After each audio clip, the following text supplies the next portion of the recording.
for today's 2 yeses and a no, I get asked a lot of time, Dave, in this environment, we know the market's a little bit slow right now. Would you have any advice for maybe a first-time investor looking to purchase, doesn't have a lot of money, what would you invest in? And I said, yeah, absolutely. So the first yes I would say to that investor is like, think about condos. Yes to a condos. There's a lot of inventory on the market right now. It's more of a buyer's market.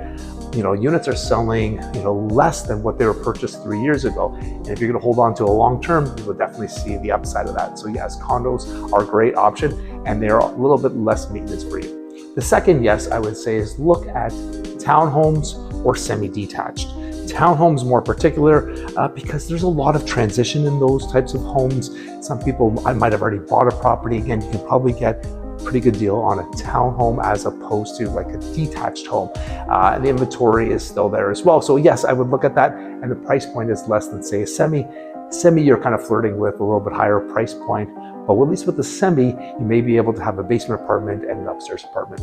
And no, what would I not purchase right now is pre-construction. Pre-construction, as I mentioned in the past, the prices just don't make sense to me.